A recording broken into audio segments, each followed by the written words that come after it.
So, Nottingham Forest are moving at the speed of light. We see them move on from the sacking of Nuno Espirito Santos just a few hours ago into appointing Ange Postecoglou. Yes, the former Tottenham Hotspur and Celtic manager is back at the City Ground and he will be taking over the reins. Will he be able to do a better job than Nuno? I don't know. And well, I guess that remains to be seen. So we're going to talk more in detail about what I think might have caused the rift and the irreparable relationship between Nuno and Evangelus. And yeah, so before we go deeper into that, I wanted to remind you guys to not forget to like and subscribe. Okay, like and subscribe, and also engage in the comment section. Let us grow the community and also help me get to 500 subscribers. So what I think, maybe I might be reaching, but what I think caused the rift is what we saw, take place at the City Ground last season when Nottingham Forest entertained Leicester City. I think that game ended a draw 2-2, if memory serves. After that game, of course, as soon as the final whistle was blown, we see Evangelos Marinakis storming onto the pitch and heading straight to Nuno Espirito Santo. They spoke about something that was pretty much clear, and because of the draw and what that game, how important that game was, for Nottingham to, try their way into the Champions League, we assumed, right? We assumed that he was talking to him about that. Why didn't you do this? Why didn't you do that? This was our game for the taking, But of course, post match interview, Nuno also does say that he was questioning him about Awoniyi. We fielded Awoniyi when he was injured, which is something that we could have just removed him and put someone else, and maybe the game could have changed. Something which maybe there was just a lot to it. There was more to it than it met the eye, but that is the little information he decided to share with us. And judging from that, I thought that was embarrassing. If I were Nuno, right, acting on the whim, I would have just resigned right there and there, because I feel like he put him on the spot, and I feel like that is something that we're not supposed to see. If he had a problem with him, he should have just waited until the game ended and everyone left. Behind closed doors, that's when we discuss about such things. Why did you do this? Why didn't you do this? Now, for him to do it right at the game while the cameras were still on, it shows just how much he does not respect him.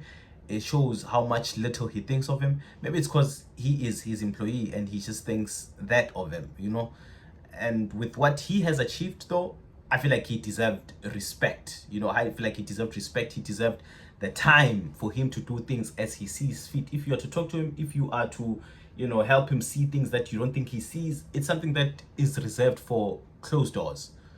Something that he didn't do. And unfortunately, from there on, you can see that there was just a lot going on. They were not the same anymore. We see, obviously, with the interview that he had a few weeks ago when he was talking about how their relationship is no longer the same anymore. It's no longer as close as it used to be. Last season, we know it was close. But this season, after that, I believe that a lot happened, and both of them just decided to keep their distance. Whatever there was, if there was a meeting of any sort, you could feel there was something palpable there, and it's something that I don't think they were able to get over.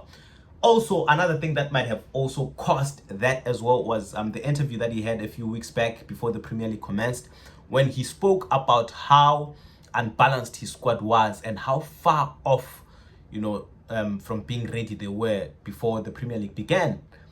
He questioned, obviously, their transfer business. And upon hearing this, reportedly, it is said that Evangelos Marinakis was taken aback. He was angered and baffled by those words.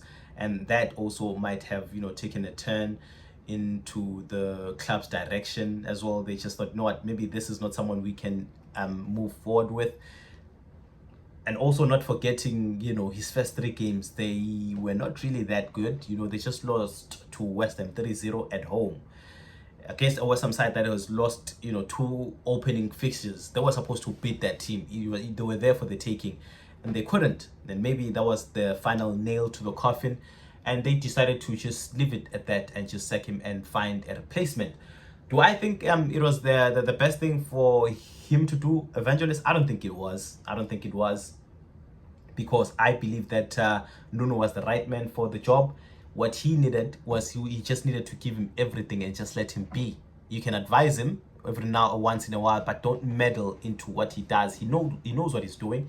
He took your club, from maybe 10th place to where they were last season, something which obviously he's not used to. He's taken them, to high up on the log, something they haven't done in 30 years. And this is the guy that comes and he makes the best out of the players that you gave him. And with that, you still sell, the best player in Anthony Elanga, and you don't bring anyone else. You don't bring anyone else to replace him, which is a problem, because last season at least goals came from both all the front three. But this time around, you've only left Chris Wood, and we know how important he was last season, the assists that he gave, the goals that he scored. He was very imperative for this Nottingham Forest side, for where they are today, being in the Europa League. He was, he was equally, the most important factor, just as much as Chris Wood was too, to where they are. And they sold him, and they're not bringing anyone. So these managers, they want you to work miracles. They want you to, to keep taking the club higher while they're not helping you in the market. And that's where the problem lies. And I think Nuno, it's good that they sacked him. Let him just go out there and find a club that will be able to support him, that will be able to give him the tools, the money that is needed for him to take the club to the next level. As for Ange Postecoglou, will he be able to be a success at the club? Well, one thing for sure is that he might have spoken, about how he wants to run the club, and how he wants them to let him run the club. That's for sure. Given what we saw last season, I doubt there is any manager that would want to walk in such things. I doubt that. So he would have definitely been stern about that. And knowing him how he is, you definitely think he would have told him about that.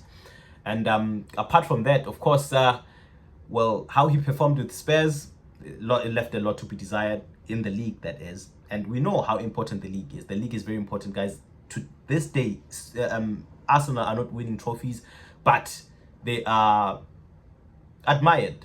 And one of them reasons is because of how they're performing in the league. They're always second place. They're performing okay. They're not bringing in the trophies, but you can see from their log position that there's just a lot that's coming. It is coming. When, we don't know, but it is coming.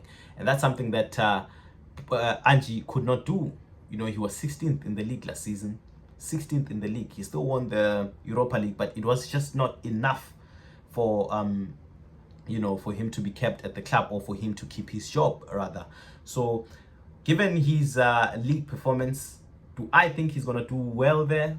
And also given the budget as well, because the budget is different, let us not lie to each other. At Spurs, at least they would bring in players that were good and maybe just not performing at their very best at other clubs, so that he would bring them in, hoping obviously he'll be able to change their tides and they'll be able to perform better. But he still could not. Now with Nottingham, he has decent players, average players at best. Will he be able to get the best out of them?